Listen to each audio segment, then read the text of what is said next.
Hello everyone, welcome back to my channel. Today I'm going to take you to another place which bears utmost importance in the history of pre-Renaissance Goa. You are now looking at perhaps the second or third oldest Christian ecclesiastic structure in the entire Asia. The Chapel of Saint Catherine is believed to be the first ever Christian structure to be built in Goa. The entrance to the church marks the Muslim wall of Goa where the Portuguese invaded. Before the Portuguese conquest of Goa, there stood a mosque of Adil Shah's city, from where the army of Afonso de Albuquerque entered the city. The chapel now stands on what it used to be the main gate of the Muslim city, then known as Ella. It was from this point Afonso de Albuquerque, the man who conquered the island of Tiswadi, entered Goa in 1510.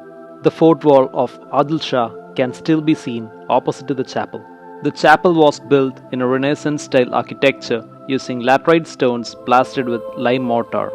The chapel is decorated by two towers on either sides and has an altar which is plain with rectangular window panes of the old Portuguese style dressed in mica shells. As you enter, you will see the statue of Our Lady. The beautiful altar is dedicated to Saint Catherine, upon which stands another statue of Our Lady of Piety. On the 1st of March 1510, Afonso de Albuquerque conquered the island of Tiswadi, and the island was reclaimed by Adil Shah on 17 May 1510 by defeating Albuquerque. After the successful reconquest of Goa in 1510 by the Portuguese by defeating Adil Shah of Bijapur, Albuquerque ordered the demolition of the mosque and built a modest chapel there with mud and palm leaf. This declaration was made on the auspicious date 25th November 1510 on the occasion of his victory over Adil Shah's army. This date also corresponds to Saint Catherine of Alexandria's fast day. Saint Catherine of Alexandria was a Christian saint who was martyred in the early 4th century at the hands of Emperor Maxentius. Since it was on her fast day he was successful in conquering the island of Tiswadi from Bijapur, Albuquerque decided to dedicate the chapel in her honor. He considered the victory to be her blessing. In 1534, the chapel was granted cathedral status by then Pope Paul III and was subsequently rebuilt in 1550 by the Portuguese governor Jorge Cabral and rebuilt in 1952. During the conquest of Goa, 3 Dominican friars had accompanied Albuquerque. The first thing he did as a viceroy of Goa was to convert the Muslim women of Goa to Roman Catholicism. He got his soldiers married to the Muslim women in Goa who were then wives and daughters of Adil Shah's officers who were slain in the battle. In his letter to the Emperor of Portugal, he mentions, "I've got my men married to the fair-skinned Muslim women of Goa, so that their children are fair-skinned and there's a Luso progeny loyal to the Portuguese crown." This probably would have been the beginning of religious conversions during the Portuguese reign on Indian soil, where masses of Muslim Turkey women and children were converted from Islam to Catholicism. They were all given the maiden name Maria in dedication to Mother Mary. The oldest church at Old Goa is not functional now. From a historical perspective, its significance goes back to the inaugural years of Portuguese rule in the Indian subcontinent. Every Goan interested in Goan history and culture should have a look at this simple but graceful chapel with brown and white exterior. But unfortunately, very few people or tourists take note of this chapel of immense historical significance and pertinence.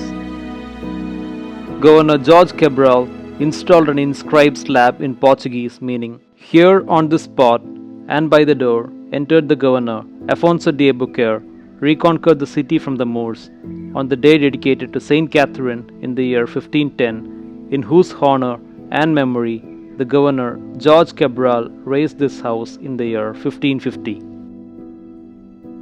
This UNESCO World Heritage Site is located in Old Goa in the same compound as Sea Cathedral and the church and convent of St. Francis of Assisi, facing the Mondovi River.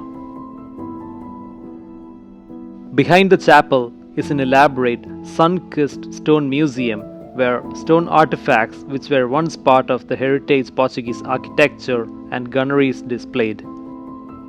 One can find remains from historic Portuguese monuments and parts from the Portuguese government's gunpowder manufacturing units displayed here. The displays here give you a peep into the creativity and workmanship of the artisans who lived around 4 to 5 centuries back. The displays are made in 4 to 5 rows, adequately spaced and arranged individually, placed on plastered pedestals. These huge circular pieces of stones were millstones, which once used to be part of the machinery used in the manufacture of gunpowder. These were believed to have been recovered from Panelim and Chandrapura, Goa's old capital. Studies say that Portuguese had imported these huge and unique millstones all the way from Belgium during the 17th century. Gunpowder used to be an essential commodity during those years to ensure territorial safety and resist military offensive from adjacent kingdoms. I'll be talking to you in detail regarding the manufacture of gunpowder and military advancement during the Portuguese reign in a separate video later. A large number of stonewares, parts of pillars and statues from fallen heritage structures, engraved and hand-carved tombstones, grave blocks are all on display here. All the artifacts on display are labeled, and it takes hours to walk around and see these artifacts individually. Small yet elegant St. Catherine's Chapel is located at Old Goa, around 9 kilometers from Panjim. One can either come by public transport or drive to the location. There's ample paid parking for two-wheelers as well as four-wheelers around the church complex. The chapel is usually open for visitors from 9 am to 6 pm. Entry is completely free of cost. If you still haven't subscribed to my channel, please do subscribe, like, share and comment your suggestions. Hope you enjoyed watching this video. We'll get back to you with a new location in my next video. Until then, goodbye.